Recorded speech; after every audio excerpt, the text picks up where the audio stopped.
July 9 దేవుని వాగ్దానం. ఇదిగో నేనొక నూతన క్రియ చేయుచున్నాను, ఇప్పుడే అది మొలుచును. యెషయా 43:19. మన ప్రభువైన యేసుక్రీస్తు నామములో మీ అందరికీ ఈ ఉదయం శుభములు తెలియచేయచ్చు ఉన్నాను.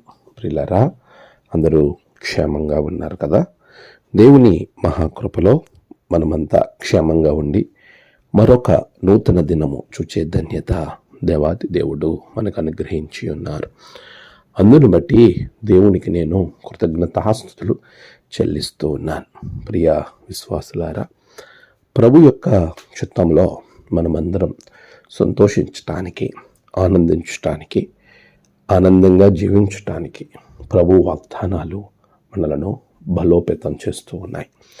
నేటి వాగ్దానం మనలోను ఆనాడు ఇశ్రాయేలు ప్రజలను ఏ విధంగా బలపరుచుందో అదే రీతిలో మనలను కూడా బలపరుస్తుంది. నిజమే, మనం చాలా పర్యాయములు ఏదో ఒక కార్యం గురించి ఆలోచిస్తూ వాటి కొరకు ప్రయాసపడుతూ ప్రార్థన చేస్తూ ఉన్న వారంగా ఉంటాం. కొన్ని సందర్భాల్లో ఆ కార్యం ఆలస్యం అవుతూ ఉన్నప్పుడు మనకు నిరుత్సాహం అనేది అలుముతూ ఉంటుంది. కానీ ఈరోజు దేవుడిచ్చే వాగ్దానం, నేను నీకు నూతన క్రియను చేయుచున్నాను, అది ఇప్పుడే మొలుచును. నిజమే, ప్రభు చెప్పే వాగ్దానము ఎంత గొప్పది ఒకసారి చూడండి. అది ఇప్పుడే మొలుచును.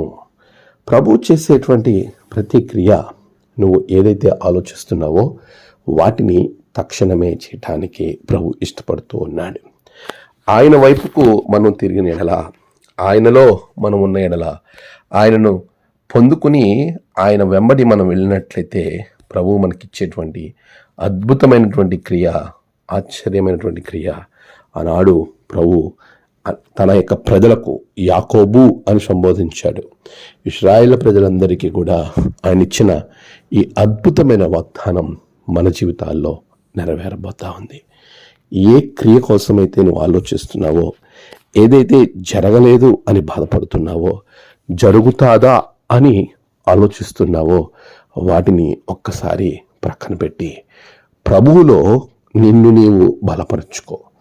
దేవుడు నీకు ఇవ్వబోతున్న ఆశీర్వాదం చాలా గొప్పది. అట్టి నూతన క్రియ నీ జీవితంలో దేవుడు జరిగించును గాక. ఆమేన్. ప్రార్థన. సర్వశక్తిమంతుడా, గొప్ప దేవ, నీ బిడ్డల జీవితంలో ఆశ్చర్యమైనటువంటి క్రియలను జరిగించండి. నేడు వారు ఆలోచించే ప్రతి ఆలోచన నీకు యోగ్యమైనదిగా ఎంచి బిడ్డలను దీవించండి. నేడు జన్మదినము, వివాహ దినము, ఆయా విశేష దినములు జరుపుకుంటున్న బిడ్డలను బహుగా దీవించండి. తమ ప్రియులను కోల్పోయిన వారి కుటుంబాలకు నెమ్మది, ఆదరణ అనుగ్రహించండి. ఈ దినము వారు చేస్తున్న ప్రయాణాల్లో క్షేమం దయచేయండి. తలపెట్టిన పనులలో విజయం దయచేయండి. మీ రక్షణ ఆనందంతో నింపమని క్రీస్తు పేరట అడిగి వేడుకొంచున్నాం తండ్రి. ఆమేన్. తండ్రి, కుమార, పరిశుద్ధాత్మ త్రియేక దేవుని దీవెన మీ అందరికీ తోడుగా ఉండి ఆశీర్వదించును గాక. ఆమేన్.